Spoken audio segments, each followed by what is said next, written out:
Hello दोस्तों, हमारी आज की कहानी है सासू माँ की बात सुनकर दामाद जी के होश उड़ गए। कहानी पसंद आए तो हमारे चैनल को सब्सक्राइब जरूर करना।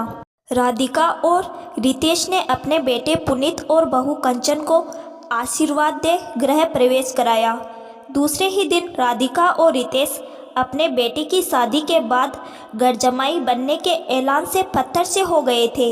राधिका ने इस सदमे को दिल में दबा बेटे और बहू को रुकने का निवेदन भी किया, पर बेटे पर तो ससुराल की अमीरी और चमक धमक का ग्लैमर हावी था। पुनीत ने कहा, अब मैं बच्चा नहीं हूँ, बड़ा हो गया हूँ, कब तक जॉब करता रहूँगा। रितेश ने कहा, बेटा हमारा जो भी है सब कुछ तुम्हारा ही तो है, तुम चाहो तो इसे बेचकर अपनी मर्जी से जो चाहे व्यापार कर सकते हो। पैसों के लिए ससुराल में रहना उचित नहीं है। पुनीत ने कहा, अगर मेरे ससुराल वाले सपोर्ट करना चाहते हैं तो मैं यहाँ रहकर बेवकूफ़ी नहीं करना चाहता। पुनीत का जवाब सुनकर राधिका और रितेश एकदम खामोश हो गए। दोनों ने आंखों के कोर में आंसू को छुपाते हुए बेटे और बहू को विदा कर दिया। एक दिन पुनीत का फोन आया, कंचन माँ बनने वाली है। राधिका और रितेश यह खबर सुन फूले नहीं समा रहे थे। पुरानी बातों को भूल पोता हो या पोती, उसे खिलाने का चाव लिए बेटे के ससुराल जाने की तैयारी करने लगे। राधिका हर उस चीज़ को याद करने लगी जो उसने अपनी प्रेगनेंसी में खाई थी। बड़े अरमान से सारे सामानों को इकट्ठा कर राधिका और रितेश पुनीत के ससुराल पहुँचे। राधिका और रितेश के आने पर कंचन की माँ मुँह बना उससे दूर चली गई। पुनीत और कंचन ने काफ़ी खुशी दिखाई। कंचन ने सारे सामानों को उलट पलट करते हुए कहा, माँ जी क्या लाई है मेरे लिए, मुझे वह खाना है। राधिका लाड से मेवे के लड्डू, आंवले का मुरब्बा कंचन को खिलाने लगी। कंचन को चाव से खाता देख राधिका उसकी बलैया लेने लगी।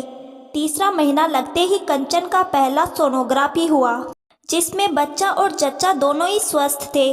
राधिका बहुत खुश थी। चौथे महीने में कंचन की माँ फिर से सोनोग्राफी कराना चाहती थी ताकि बच्चे के लिंग का पता चल सके।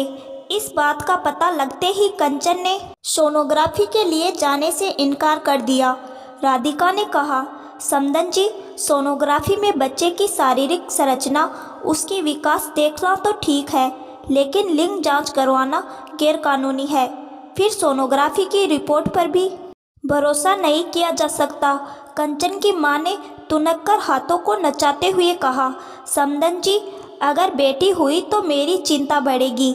आप लोगों का क्या है, बेटे बहू की जिम्मेदारी से पल्ला झाड़ रखा है, पोती की भी जिम्मेदारी से पल्ला झाड़ लेंगे। बेटा तो घर जमाई बन ससुराल के पैसों पर मौज कर रहा है। कंचन और पुनीत कंचन की माँ के मुँह से ऐसे शब्द सुन हो गए थे। राधिका सोचने लगी, पैसे के ग्लैमर में उनकी ममता और परवरिश हार गई। कंचन एकदम खामोश हो गई थी। पुनीत का आत्मसम्मान चकनाचूर हो गया था। राधिका और रितेश अपने आत्मसम्मान को समेट घर लौटने की तैयारी करने लगे। दरवाजे पर अपना सामान लिए पुनीत और कंचन एकटक राधिका और रितेश को गलानी भाव लिए देख रहे थे। पुनीत जिसे आत्मसम्मान समझ रहा था, उसकी सास ने उसे बोझ करार दे एक झटके में उसे आईना दिखा दिया था। पुनीत ने रितेश से कहा, बेवकूफ़ी तो हो गई पापा, अब क्या चाहते हैं मैं और बेवकूफ़ी करूं? पुनीत का यह रूप देख रितेश ने उसे गले लगा लिया। राधिका ने भी पुरानी बातें भुलाकर बेटे बहू के साथ अपने घर वापस लौट आई। उसे तो बस बिना लड़का लड़की के भेदभाव स्वस्थ बच्चे को खिलाने का अरमान था। दोस्तों, घर जमाई रहने के बारे में आपकी क्या राय है, कमेंट्स करके ज़रूर बताइए, और कहानी पसंद आए तो उसे लाइक ज़रूर करें।